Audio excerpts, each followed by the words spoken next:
Welcome to the Success Sculpting Show with Stephen Pierce, bringing you the right information right now to sculpt a more meaningful and memorable life of success. Join us each week to discover gems to help you grow your mental toughness, expand your will to win, and multiply your results. It's never been easier to learn what to do and how to do it to succeed at what you choose to do. This is truly an experience you won't find anywhere else.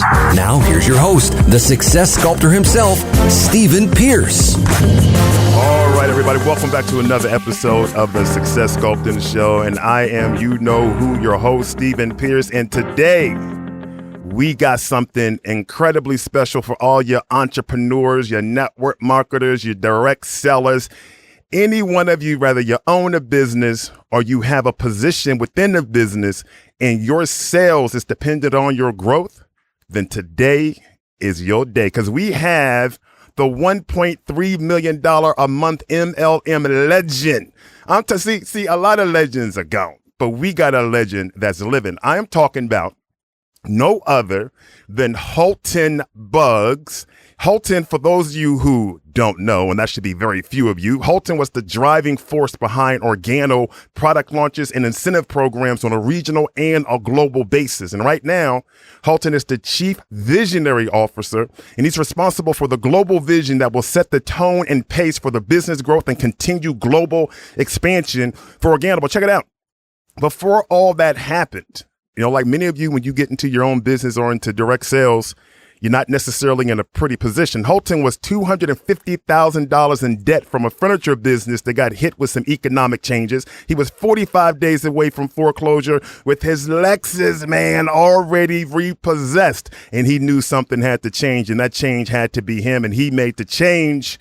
And with his change came the change in thousands of other people's lives and a nice change to his bank account. So everybody, I want you to welcome to the Success Sculpting Show, the man himself, the MLM legend, Holton Buggs. Holton, welcome to the show. Man, thank you so much, Stephen. Man, I am honored and to be here, be able to share a little of my story and hope that there's some ears out there who were just like my ears, years ago when I was out there just trying to chisel myself. We call this the Success Sculpting Show. So when I was out there chiseling myself, with the help and the aid of so many others, chiseling myself, that inner millionaire, that inner success person that I knew that was inside of that person who was $250,000 in debt, 45 days away from foreclosure.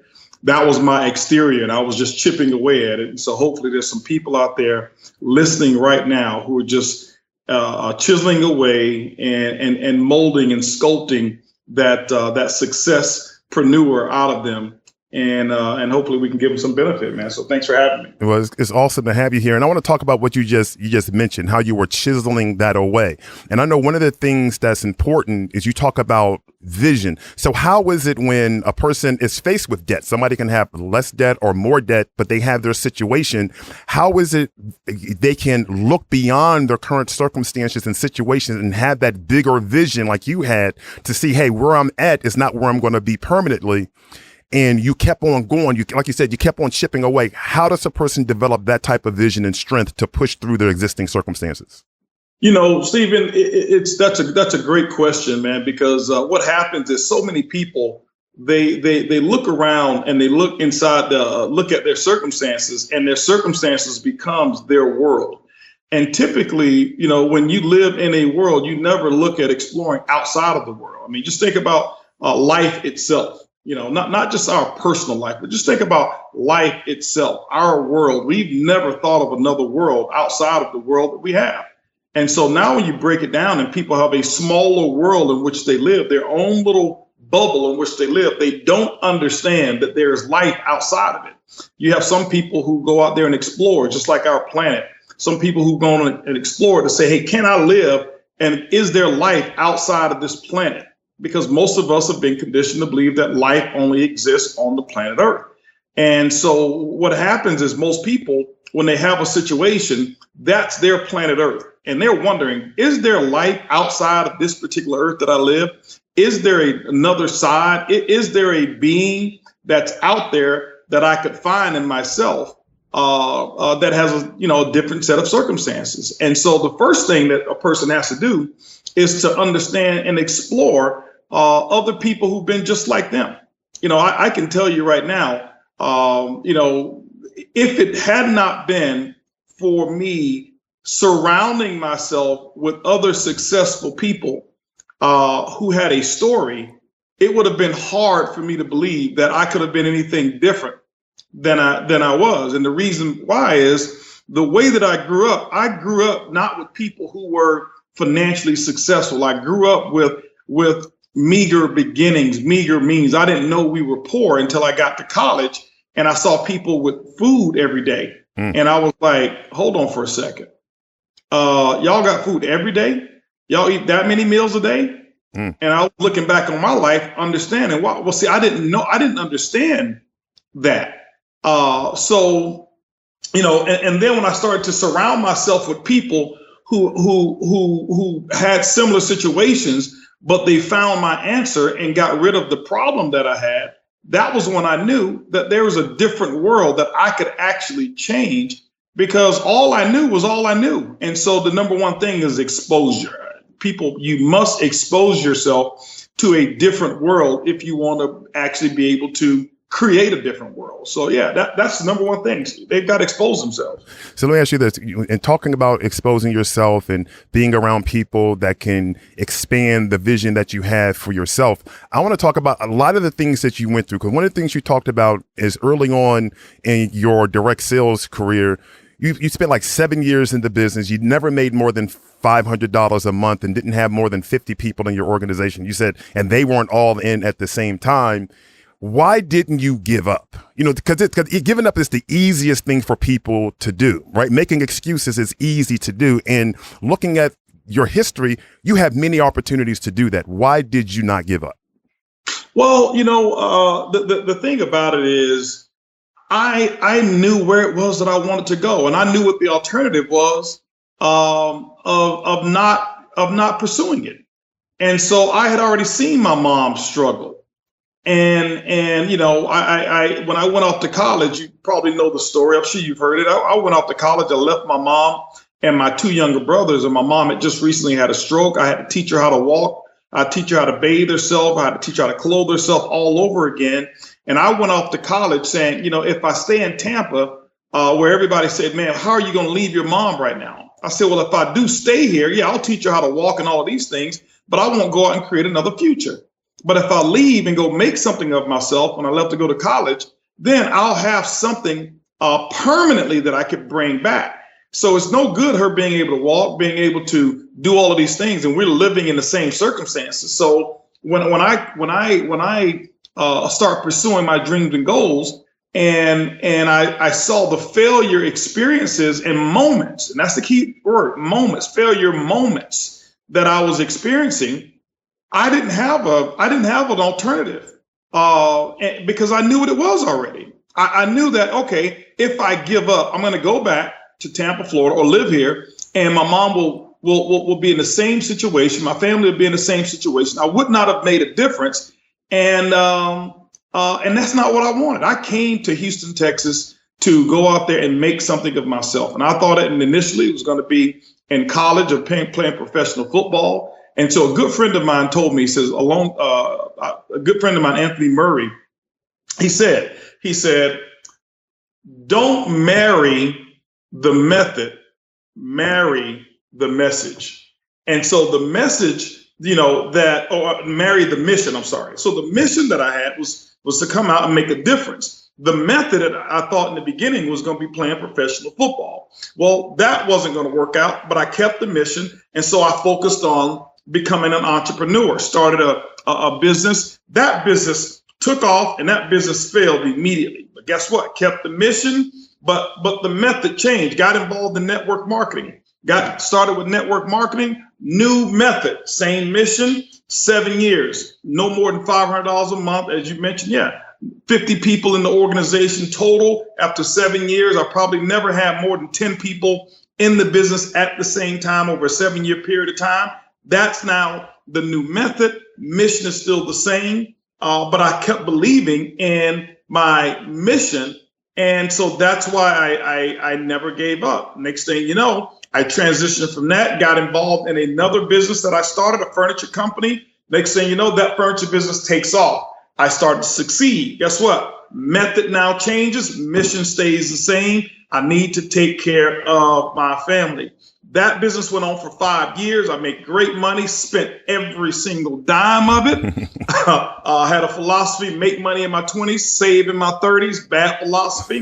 Guess what happened? That was when I come $250,000 in debt, 45 days away from foreclosure. Mission still the same. Got to change my method. Got back involved in network marketing. Bingo. Next thing you know, I took every skill that I knew of, everything that I had learned over the 7-year period that I was in networking, got involved in a business that had a completely different culture. It was right for me. Next thing you know, less than 4 months later, I'm at $20,000 a week. So guess what? I kept the mission, changed the method, but I never changed the mission. So the people who give up is because they don't see that dream happening for them anymore.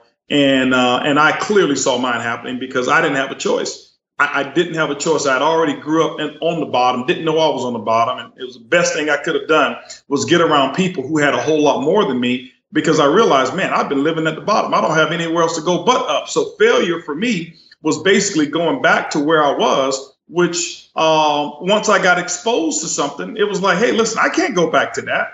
I can't go back to having Cheetos for dinner at night. I can't go back to not having a telephone. I can't go back to the family not having a car. I couldn't go back to those particular conditions. And so I had nowhere else to go but up. So for me, I never considered quitting. And so the people got to understand, keep the mission. Okay. Keep the mission, but the methodology may change. That's interesting. Now, you talked about how quickly, when you got into the business that you're in right now, you were able to go to like $20,000 a week. That was like 4 months, right? Right. Now, here's the thing, because one thing that I know that you talk about is that there's no balance in the beginning. So for everyone, whether it's direct sales, network marketing, their own entrepreneurial endeavors, you talked about when you launched your business back in, I think it was September 28th, 2008, you said that you hardly slept, you hardly ate, and you hardly saw your family, but the sacrifice was worth it. Talk to us about what it really takes. Because a lot of people, they play business, they play entrepreneurship, and they give lip service to it, and they waste their money investing in the appearance of success and not putting their efforts into the substance of success. So talk to us about what it really takes to launch a business and to have it to grow the way you've done yours. Stephen, man, you said it right in the very beginning. People want to look successful. They don't want to be successful.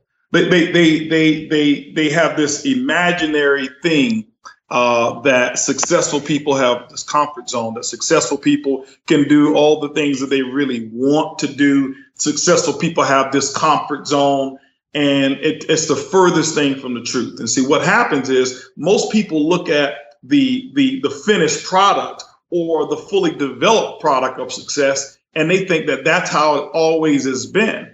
It doesn't work like that. It doesn't. Even still today, yeah, I have a whole bunch of freedoms, but I'm not finished. So I don't get to do everything that I want to do. I just came back off a 27-hour flight. You think I wanted to wake up this morning? I had 3 hours of sleep before this call. You think I want to wake up and be on a Skype call this morning? No, but I've got a dream. I've got a vision. I got a call right after this one here. As soon as we finish here, I've got a conference call right after I finish that one. I've got 3 other meetings after I finish that one. Guess what? I don't want to do any of them.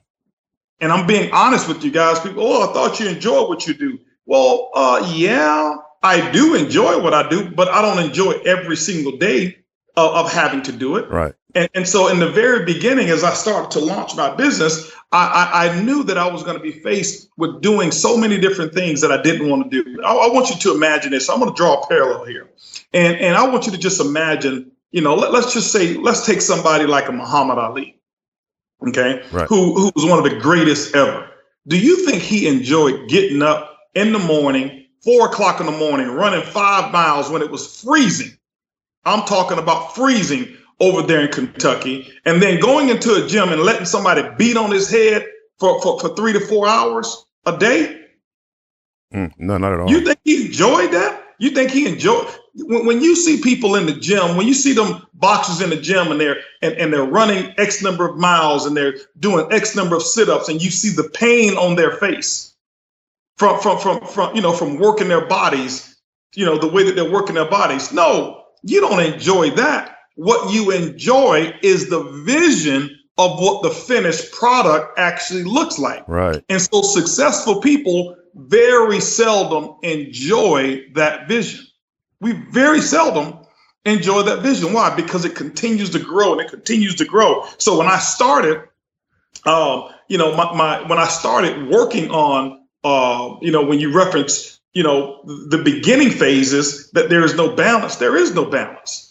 I wasn't doing what I wanted to do. I wasn't sleeping when I wanted to sleep. I wasn't being able to have meals when I needed or wanted to have meals. Hurricane not Harvey, but it was a Hurricane Ike came through here in Houston, and I was launching a business in 2008. Go back and look at the dates. September of 2008, we had a hurricane. Never forget, my mom calls me on the phone saying, "Baby, have you heard?" I said, "Heard about what?" She said, "There's a hurricane coming your way." I said, "Mom, I don't have time for a hurricane." She said, "Why?" I said, "Because I'm creating my own." She says, "What are you talking about? Boy, you got enough money. Get your family and get out of there." Mom, listen, I don't have time to deal with a hurricane. I'm in the middle of a launch. And when you have a rocket ship sitting on the launch pad and something happens and you decide, okay, I can't launch, but you're in the middle of the countdown, you can't launch anymore. That's done.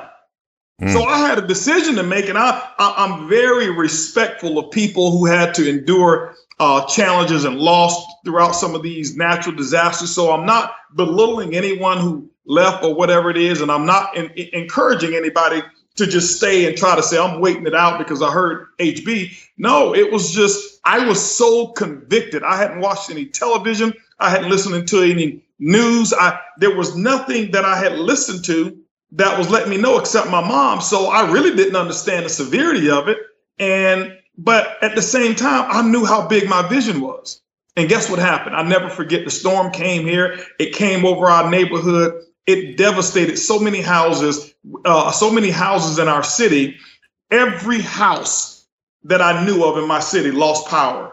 And for some reason, guess who never lost power? I never lost power. And I believe it was because, in my opinion, I believe it was because God was saying, this guy's got a big vision. Let me not interrupt what he's about to do. He's about to do something to impact the world. He needs this electricity. And it was amazing. My next door neighbors, everyone who's across the street from me, I remember it like yesterday, out of power. Here I am. I've got power. That is when a awesome. person makes a decision, here's what happens. When a person makes a decision, when you do make a decision, and we talk about using the parables of when Moses parted the Red Sea. I believe that's a parable. I believe it's just that. Do I believe that the waters actually receded? And I don't believe that the waters receded. I believe it's a parable to say, once you make a decision, waters will move out of your way. Mountains will move out of your way. The universe will recognize that your decision is the dominant force at that particular moment. And things will happen and open up for you like they never have before. But you can't fake that. You can't imitate courage. You can't imitate decision. You've got to make a decision. You've got to be 100% congruent with your beliefs and where you're going for those things to happen. And that's what took place. And that's the reason the sacrifice, or what I call the investment, is worth it. And that's interesting because you said a lot there. So everybody's going to have to go back and listen to that again. But there's two things that you said. You talked about one, decisions, and then not feeling like it all the time, right? All the different things that are on your agenda for today.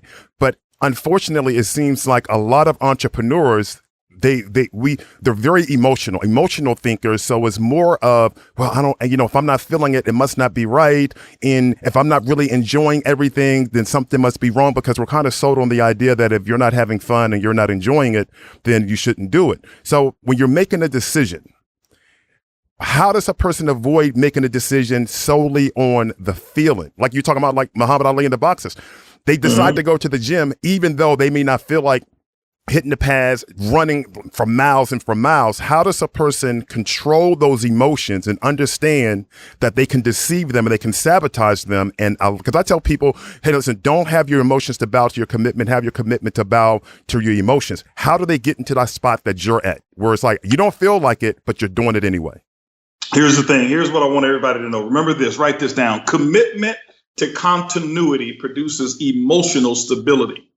Commitment to continuity produces emotional stability, which means that when you're not committed to being continuous in your pursuit, you're not stable emotionally. And when you're not stable emotionally, you feel like it sometimes, and then you don't feel like it. You feel good about your goals, and then you don't feel good about your goals. And when you don't feel good about your goals, you start negative self-talk. And that negative self-talk is things like, well, it's not going to happen today, man.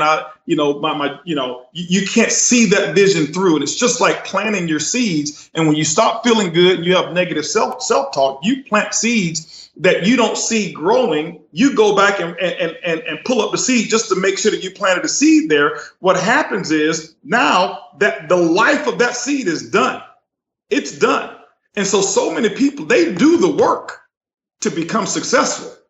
I'm not the hardest working man in network marketing, by no means. Many of you who are listening to me, let me give you a secret. You work much harder than I do. You do. You just don't do it consistently enough for the fruit to take place. So you work hard for a very long time, but you go back and dig up your seed. Why? Because you're in your feelings. You don't feel like doing it, so you don't do it. You follow your feelings instead of follow your dreams.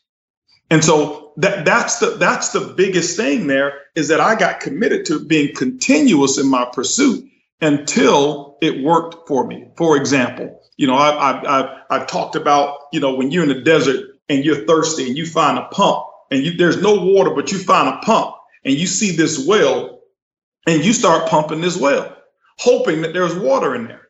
You can actually look down the well and you can actually see your reflection so far down, you know that there's water down there. You've got full evidence. You don't have to have faith. All you got to have is a belief that water can come up. So you get your pump and you start pumping that pump. And what happens is you pump the pump until what? You get tired.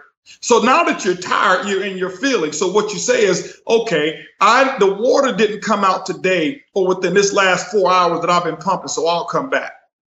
And you pump 3 to 4 hours every day.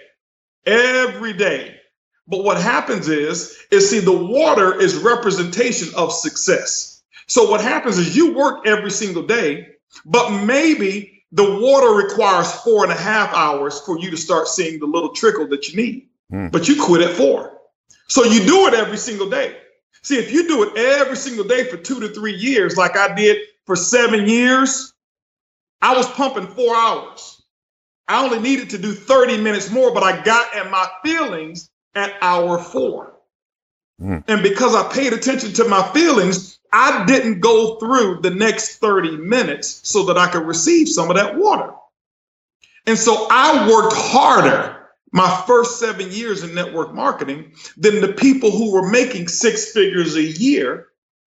They were just more consistent at pumping than I was.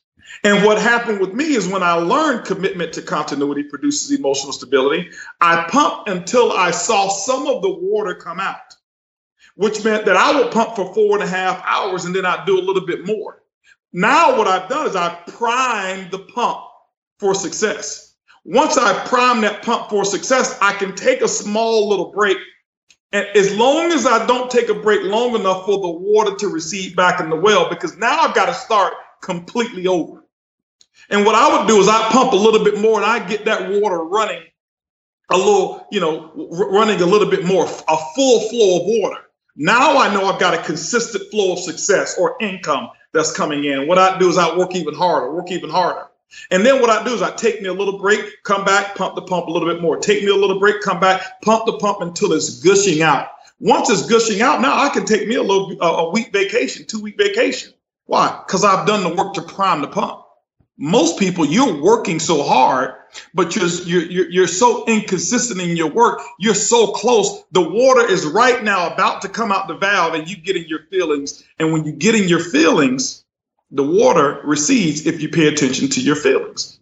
And there's one feeling that I want to talk about, since we're talking about feelings, that seems to be the biggest sabotage of them all, the feeling of fear when it comes to selling, recruiting, prospecting, and all of that. How does people, regardless of their business, be it direct sales, any type of business, the fact that we have to have this human interaction, we have to go sell and present our value. How do you deal with fear, and what kind of strategies could the fearful use to overcome it, deal with it, press through it so they can go build their business? Okay, here we go, guys. Listen, guys, if you know me, if you've ever followed me, I don't follow the trends of what most motivational speakers and trainers do, because I'm not bad on any of them in particular. But I just know as an industry, what we've learned, many of us have learned to say what we believe everybody wants to hear, or we've read certain things in books. And now we did it differently, but we read it in the book. So when it's time for us to teach, we teach what we read versus what we do. 95% of speakers that I know of, they teach what they have read or what they've heard at a seminar, not actually what they do. And that's the opposite of what I do. So most people tell you how to get rid of your fears and all of this stuff. And I'm going to tell you right now, you need your fears. You can't accomplish anything if you ain't afraid of something. I don't want to be around somebody who tells me that they're not afraid at all. I don't. My biggest accomplishments have come from the things that I was afraid of most. So what you've got to do is you've got to learn how to embrace your fear, and you've got to recategorize your fear. And what I mean by that is that you've got to now separate your fears and understand how to utilize that particular fear to work for you versus working against you. I can tell people right now in my book that I am going to, all right, everybody's been asking me to write a book, and I haven't. And I just released a statement in Thailand where I just left. And we were discussing fears. I was talking to the people in Thailand, and I told them, we talked about the same subject. I said, you know what, people don't really, I've never told anybody, but one of the biggest reasons that my success in Organo has been so big is because there was one particular thing that I was afraid of at the time that I started building. That was the reason that I was motivated. Had that fear not been present, would I have been successful? Yeah, not near as successful as I am right now today. And so I repurposed and recategorized that fear. And that's what propelled me. That's what actually drove me. So if you've got a fear of selling or fear of this, that's normal. That is natural. You know, those are things that you develop along the way. You're not born with that fear. You're only born with two fears: the fears of falling and the fear of loud noises. But you develop that fear along the way for a reason. Fear allows you to be alert. See, let me give you an example. My dog, I've got a dog that now that watches my house. We just, finished building an amazing home. It's, we took 5 years to build it. It's around almost 30,000 square feet. And it was my dream. It was my dream of what I really, really want. Everything in it I ever imagined I wanted to have in here. We've got it in here. Bowling alleys, movie theaters. You name it, we've got it. Boutiques. It's amazing. Nice. And I don't say that for bragging purposes. I say that also to let you guys know, when you keep pressing on, you're going to get your dream too. Right. But my dog watches over this house. And what happens is this here. See, my dog is not a courageous dog. He's a fearful dog. And when fear is in his presence, he's now alert. See, when you don't fear anything, you don't pay attention to what can harm you. You don't pay attention to the enemy. Because you're so courageous, nothing bothers you. Next thing you know, you've got so many different elements that start to work against you. And so I'm proud of his fear. And because his love for his family, I'm talking about my dog, how we have this relationship, his love for this family rises above his fear, but his fear is what makes him alert. So when he hears a footstep, 100 feet away, that fear alerts him. His ears go up. The skin on the back of his neck goes up. He goes to the door and he watches out. But if he was not fearful, he wouldn't wake up. Right. And so understand, see, we've been taught that fear stops us from doing things. And so what we've done is we've obeyed failures. We listen to failures and we follow suit with their philosophy. Fear should not paralyze you. Fear should move you and motivate you if you repurpose it, recategorize it, and understand how to use it as energy. That's beautiful. So it's not about getting rid of the fear. It's about knowing how to use the fear and not feeling like because you're afraid there's something wrong with you. And that's just a misunderstanding of the fear. Now, you talked about your house and the description of it is beautiful. And a lot of people are probably like, hey, man, look, that's well-deserved. But you were talking about it was your dream. Now, one of your signature quotes is, you don't get what you want, you get what you picture. Talk to me about that. Talk to me about that. Well, here's the thing here, okay? You get what you picture. You know, everybody, when I say you don't get what you want, it's because everybody have wants. You know, wants are real easy. How much work does it take to want something? Nothing. Yeah, you know, we live in a world right now on Instagram, and you know, we see people out there who put fake stuff up and all of this, whatever it is, and you see somebody who looks like they're balling. Man, I want that. I want that car. I want that watch. I want that house. I want that vacation. How much effort did it take? It took no effort whatsoever. But to picture it takes effort. See, to vision it took effort. See, I've got photos I can show you back in 2000 and 2007 that when I would walk the neighborhood that I live in right now, and I actually visualized this house. I took photos of the house in 2007. 2 homes over here that I took photos of that I said, man, these are 2 homes that I would one day want to have. This is 2007. Okay? I actually put it up on my Instagram. On my Instagram, you'll see where it says to dream is free, not to dream is very expensive. Wow. Because I dreamed about these houses. Guess when I dreamed about them? I wasn't, you know, I was actually in between opportunities at the time. And when I was between opportunities, that was when my vision really, really came out. And that's when I started to dream and visualize. And so I visualized, and I had these photos, and I would look at these photos all the time. And I never forget when these 2 houses were actually being built, even before 2007, you know, early into, I think it was 2001. What happened is I would come over here and look at this house. I came all through the house before the owner even moved in. I probably came over here more than the owner did. Why? I would visualize myself. I would picture myself living in a house just like this. And so what happens, I believe that when you start to visualize and you start to get emotional about your vision, it becomes, you know, internal. That means you can describe it without physically being there. I was able to give you a picture and make a person see the home by talking to them, and they never was able to see the house themselves, but I could walk them through it before I ever lived here because I was that in tune with my picture. It took a lot of effort to be able to do that. And what your picture does, your picture is the destination. And then now what happens, your personal growth and your mindset, what you feed your mind, becomes your navigational system.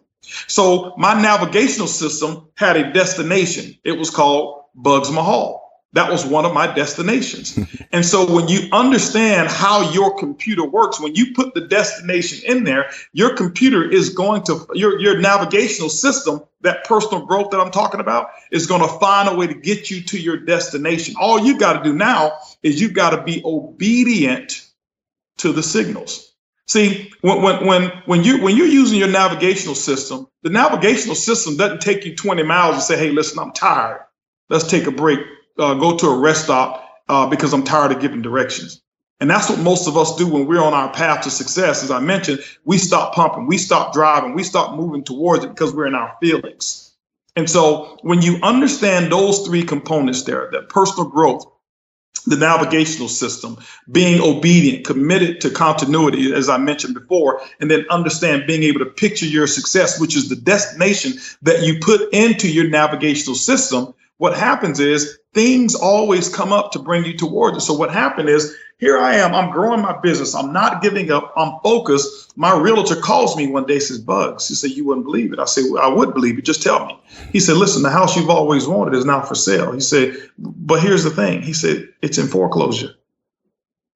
I said, is it? I said, well, let's go see it. So I went over to see it, and actually it was on a short sale. I went over there and offered them money on a short sale. They wouldn't accept it, even though they were losing the house. It was a professional athlete who owned the house before me, and it didn't come through. He called me back a month later. He says, listen, it's gone from short sale to now foreclosure. That's when I went in and I went in and bought the house for probably 20% of what he paid for it. Oh, wow. Nice. Why? Because I was committed. Commitment to continuity produces emotional stability. So I had the picture of the house. But here's the thing. Here's the cool thing. Bought that house, paid cash for it, and I tore the entire house down, stripped it down, kept the frame, and rebuilt it. It took me 5 years to rebuild this house. Along the way, there was, as I mentioned, there was another photo of a house that I admired. I should see it from the golf course. Had the same picture. My realtor called me up. He says, Buggs, you wouldn't believe it. I said, what? He said, there's an auction. You know the picture that you had of this house? I said, yeah. He says, that house is going up for auction. Now, this wasn't a distress sale. The guy had just sold his company for $63 million, moved to North Carolina, and said, hey, I don't want to keep this house on the market for so long. I'm just going to auction it off and guarantee a sale one day. Well, guess who shows up at the auction? I do. Guess who's got cash money? I do. Guess who's got bidding power? I do. I buy the house not to live in it, really. I bought it as an investment. And then my wife went to see the house. She says, well, honey, this house right now, why don't we just move into this house until our dream home is built? Because I've got a whole room upstairs that I can use for my closet. I said, okay, well, we'll do that. I ended up with 3 homes in this neighborhood. The one that I envisioned first to move into, and 2 that I had on my vision board. Ended up with all 3 homes. Why? I envisioned them. Wow. And so I don't want to make this sound like fairy tale. Right. I went and did the work. I didn't focus on my vision the entire time. The vision was in me, so I didn't have to look for it. It was in me. I made sure I focused on being committed to the continuous pursuit. Do you still, I mean, you've accomplished a lot. Do you still set goals? Oh, I have to, man. Yes, I have to. I set goals in all different areas of my life. I'm just more intelligent about being able to do them now. And what I've learned, and I'll give you one tip on goals, guys. Stop setting goals that you think everybody else is impressed with. Most people, they don't set goals. They set objectives that they believe will satisfy their friends. I'll give you one example. Okay. I set a workout goal. It's going to sound crazy to most people. My workout goal was make sure I get to the gym 4 times a month. 4 times a month? What are you going to do at 4 times? Well, those of you who said that they go 4 times a week, you hadn't been all year. Because see, 4 times a week sounds like something you want to have conversation with your friends. 4 times a week, that goal that you set, and you're not doing 1 time a week, you're failing. I knew what I was going to be committed to. So why am I going to set a goal to do 4 times a week because everybody else sets a goal of 4 times a week? No, that's not my goal. That's their goal. That's what sounds good. That's what looks cute. But when I look at myself today, I pass by the mirror. Guess what? I'm so happy. Why? I get to the gym at least 4 times a month. And when I can't get to the gym, I do me some push-ups. But I'm hitting my goal. Wow. Now, you said something that's interesting, and it brings up something that I had read that you wrote. You're talking about setting goals that other people would like, and or that are a great conversation piece. Now, something that happened previously in your career was when you moved from one company to another company. And you had mentioned that when you were ready to leave and to do your deal, all the haters started to come out, right? Because it wasn't a popular decision. So my question is, how do you deal with haters, and do you actually still have haters and fake friends? Oh my goodness. Yes, of course. I was just having a conversation with my wife right prior to this call here, and it was, we were talking about some of the things that she's doing in her life with her WIN Foundation and her movement, and some of the women who are just been hating or whatever. And I told her, I said, honey, I pulled her to the side. I said, baby, listen, I'm gonna show you how to stop having haters. Instead of doing these events that are so incredible, that have hundreds of people from all over different cultures coming, and instead of doing your video that looks like it was a Lionsgate movie production, I say do it real small. Maybe do it in the woods. Invite 4 to 5 people. Nobody will notice it, and you'll get rid of your haters. She says, "What do you mean?" I say, "People only hate up. Nobody hates down." Love it. So yes, I still have haters. But here's the thing. I've learned to separate that as well. And I don't even hate the haters for hating. You know what? Because it lets me know that I'm doing something. And when a hater hates, basically what they're seeing is that they're looking at a mirror of themselves not achieving what they see you doing. And so they're not hating you. They're hating that they're not committed to they don't have commitment to continuity. They don't have stickability. They don't have their own vision that belongs to them. That's what they're hating. They're not hating you, because most haters don't even know you. Most haters, if they had a chance to get to sit down with you, basically they want to be your friend. That's what they want to be. They don't want to hate you. Okay? Because like I said, people are not hating down. You're not looking at somebody who's a millionaire hating on a thousandaire. No, it's the thousandaire hating on the millionaire. Right. Man. So, you got to learn to embrace that. So yeah, you're gonna have that jealousy. And then when I transition people, my move is not based on the timing of everybody else. My move is based on me being consistent with me. And so, yeah, when I did make my move of transition, as I said, I kept the mission, changed methodology. So when I did notice that I needed to make sure that I changed my methodology but keep my mission, most people were married to the method. That was not going to keep me where I wanted. That was not going to take me to where I wanted to go. I'll give you a prime example. If you take a look at a company like Blockbuster was married to the method. Right. Netflix was married to the mission. Blockbuster no longer exists. Netflix is the future. Right. Wow. So that you gotta pay attention to that. And you know what? And speaking of paying attention, one thing that people may not know is how much of a student you are of this whole game of business and sales, and how you embraced leadership and coaching. In fact, I was reading something that you wrote. You said, "I found a champion who had all the things that I wanted, and I listened to him instead." Because you were talking about how a lot of other people would go, and you said, I found that all the successful people in the company, and while people were asking for autographs and pictures, I was standing to the side, listening to what they were saying, taking notes and recording them with my tape recorder. While people were at home sleeping, I was up late at night reviewing my notes, listening to what I have recorded over and over again so I could absorb all they knew and apply it for myself. And I'm bringing this up because this is important. You have achieved a great deal of success, and it wasn't luck. It had a lot of hustle to do with it, but you were a student.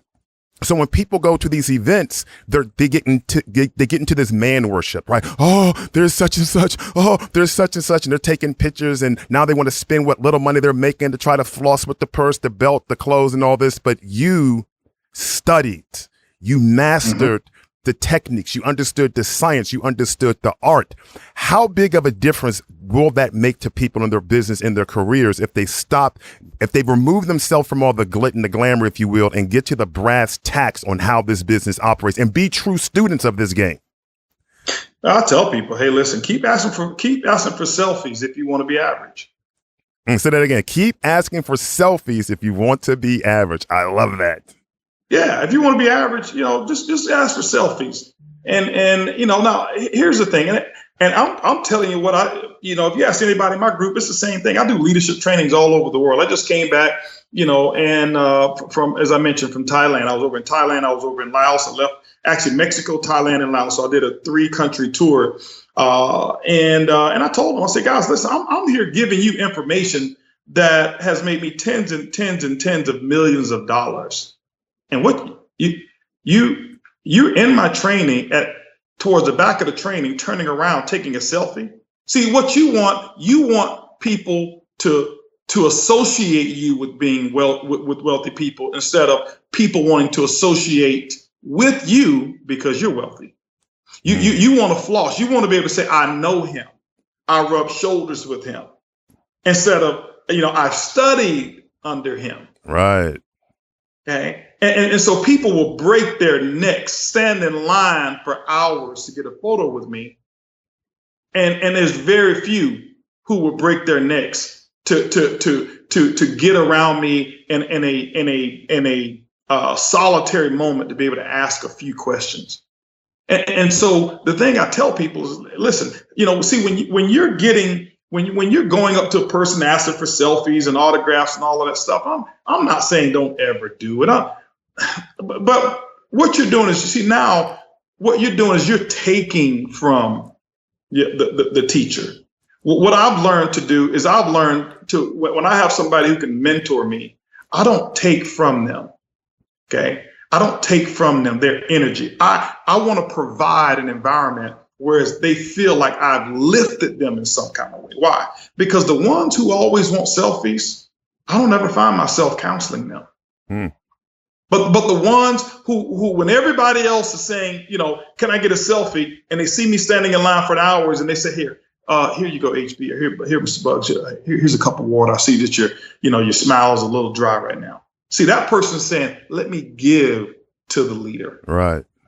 And then when that person says, hey, listen, I'd love to be able to sit down and buy you a cup of coffee. I like to get to know who you are. See, most people don't want to know who you are. They just want to associate with what you have. And so I've done, but like I said, that's what you want to be. If you just, I'm not saying a selfie makes you average. I've taken selfies. But when you get around and you hear about somebody making big money or whatever it is, just you want a photo because you know how much money they make, you don't even know who they are. You don't know their children. You don't even know many of their philosophies. There's some people I don't want my picture next to. I hear you on that. Do you see what I'm saying? Yeah. I don't. You don't go pay attention to my Instagram. Go see who I post. I very seldom post with other folks. I associate with a lot of very wealthy people. Just because I associate with them, they don't get on my Instagram. I'm not trying to impress anybody with who I associate with. I love that. And so, but I love, and here's the reason. Bishop T.D. Jakes is my mentor. Go see how many selfies I post with him. Why? Because it's not for me to teach or show the world, oh, I was with them today. I was with them today. I was with them today. I was with them today. No. I want you to see him in me. Right. I want you to see, when I'm out, you should be able to see, oh man, that's a Jakesism there. Wow, I know he's been associating with Jakes. When you see me increase, when you see me rise up, that's when you should be able to, you should see it in me. I don't have to post it. I love that. So let's talk about, you mentioned one of the projects your wife is working on, Win Women, right? When we talk a little bit about that, what's that all about? My wife has a philosophy called WIN, WIIN, and she started it off, with women winning, women who win, and then she moved it to WIIN, to win. It's a whole philosophy of being able to take women, because what she realizes is that women as a group sometimes become their own enemy towards success. She identifies that women are very emotional. And they deal with certain things that keep them in a same circle and not being able to pursue or being able to accomplish their dreams. So when she saw this, and she even saw in her own life that she had a circle of friends that she was working with before or associating with, and then it wasn't so pleasant. And then reality TV came out, and you start seeing the housewives of this, and you start seeing the love and hip hops of this. And so specifically in the African-American community, she starts seeing women's sisterhood being portrayed as everybody's got to be a B, and everybody's got to be a this, and everybody's got to fight, and all of the relationships have to be combative. And she says, no, we can't have our young girls growing up thinking that that's the way relationships go. She said, no, there's peace and harmony in relationships. And so she started and shifted this campaign towards bringing women together, showing them how that they can actually coexist, have differences, separate what those differences are, but be able to coexist and do things together and build something. Because the majority of what we see today on television, they don't accomplish anything. See, most people think accomplishing something now is going on a trip and nobody fights. That's not an accomplishment. That's the way it should be. Right.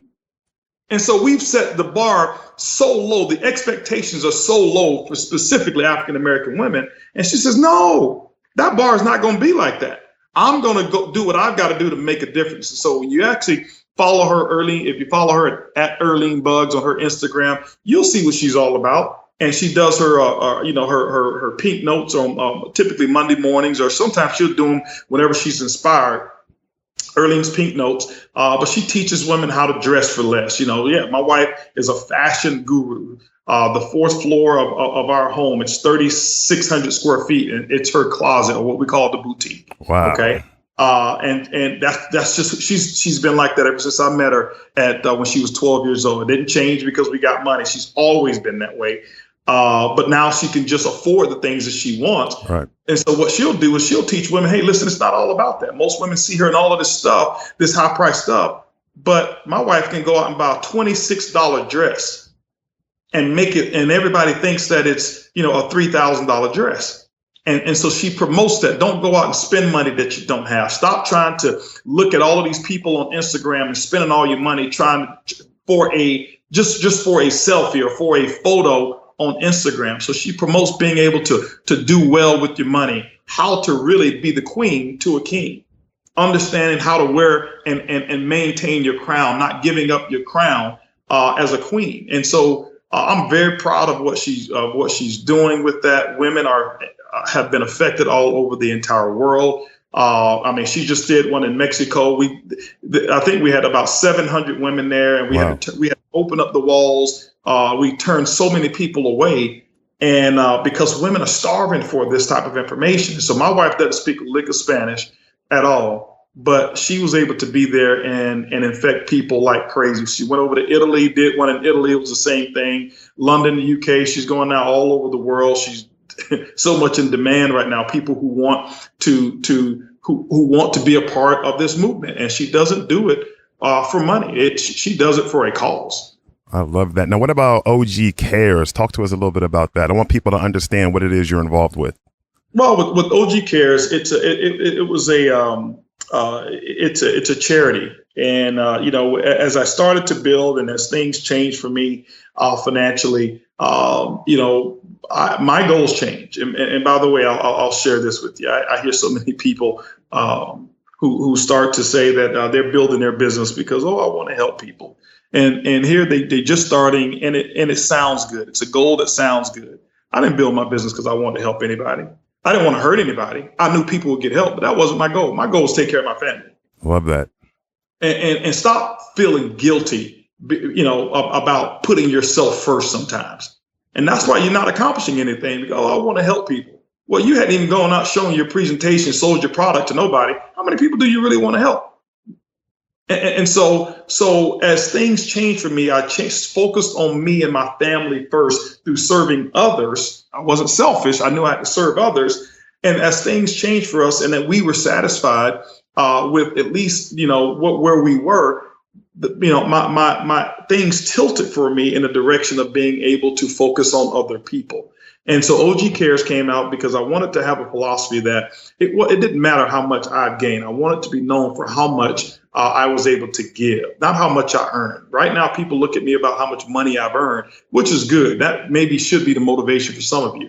But along the lines, at some point in time, you will change. You will change. And I did have a change. And it was like, man, I see how little makes a big difference in the lives of so many people. And so OG Cares is that charity that focuses on disenfranchised youth all around the world. And we've been able to raise, great amounts of money, not only just the money, but the time that we've been able to invest into those lives of those kids.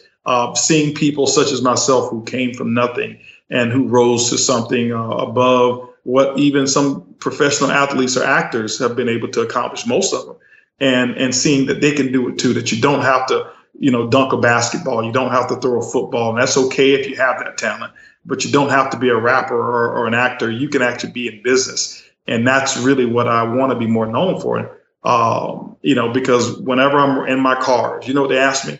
What's that? Who do I play for? Okay, I hear you. Who do I play for? And it's just a stereotypical thing. It's right. And I'm not out here just saying, okay, it's only one particular race or whatever it is. But it's that society has built up, whereas an African American man who is in a Lamborghini or a Rolls Royce or his Bentley or living in the 30,000 square foot house, he must be an athlete or he's in the music business. Nobody ever asked me, which company are you a major top executive of? Nobody ever asked that. Right. Ever. Wow. Well, I know that you're involved with the Destiny Conference. Tell us a little bit about that, because I know there's one coming up February 2018, right? Yeah, absolutely. Yes, indeed. February 23rd, 24th of 2018 is the Destiny Conference. My good friend, business partner, and my pastor as well, Keon Henderson, myself, him, and Bishop Jakes had a vision, or actually Keon Henderson had the vision, and myself, and Bishop Jakes did the first one 2 years ago.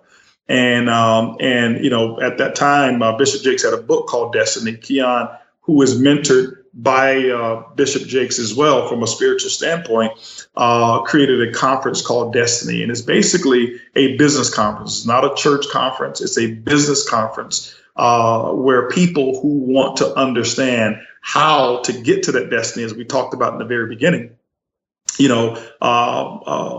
basically rolling out some of the basics of what it takes. So there's many successful speakers are going to be there. Angela Rye is going to be there this year. My good friend, Johnny Wimbrey, is going to be there. He wrote a book called From the Hood to Doing Good. Angela Rye, you see her on CNN all the time. The hip hop preacher himself is going to be there at this conference. As well, you'll obviously have Keon Henderson, who will be there. Several other successful people. It's going to be right here in Houston, Texas. Something that we're doing every year. It's growing and it's growing and it's growing. We're having all people from all different backgrounds, cultures, nationalities, and business mindsets who are at this conference, because everybody wants to know, how do I achieve or walk towards my destiny? So I encourage everybody to make sure that they be there this year. Yeah, and we'll have all on the show notes, as everyone knows, we'll have all the links to everything and all things relating to Holton Buggs, OG Cares, Win Women, the Destiny Conference. And speaking of destiny, Holton, I'm going to leave the last word of today's show with you. When it comes to the entrepreneurs listening, those that are in direct sales, MLM, they have this vision. They've heard what we talked about. They have a destiny they feel as if they're here to fulfill. What can you leave with them to help them to blast off from this conversation and go out there and be as relentless as you are, if not more relentless, and push through whatever it is they need to push through and live their destiny? I'm going to leave the last word with you. Here's the thing. I'm going to make it very simple. As I told you, I don't have these rehearsed closings of, here's what you got to do. You got to go hang the moon. You got to be committed, determined. No, you already know that. If you're not committed, determined, you're going to be average anyway. I'm going to tell you what you really need to do. Just do what I did. Do what I did. And that is take this call and go listen to it 100 times and go take notes on it and go hear what you did, what you missed the first 99 times. And then find that one thing that resonates with you and then become an expert on it. Don't try to take this call and do every single thing that I've mentioned, because it's not going to work for you. What I got good at is being able to master skills and master mindsets one at a time.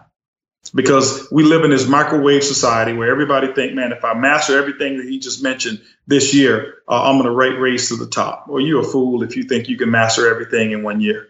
I've been doing this now for 27 years. 27 years. I told you I failed or had those failure moments for my first 7 years. So why should you be able to shortcut the process and get this in 1 month that took me 27 years to develop? I built it brick by brick by brick. I did not take the elevator to success. I took the stairs, and that's why I'm able to do it over and over and over and over and over again. I'm doing it now in network marketing. I'm doing it in real estate. I've got a real estate development company that is booming like crazy right now. Other investments that I have, because I'm taking these same principles and I'm just applying them in my everyday life. Go take this video or this audio, put it in your car, turn off your radio, stop watching too much television, and study this interview here.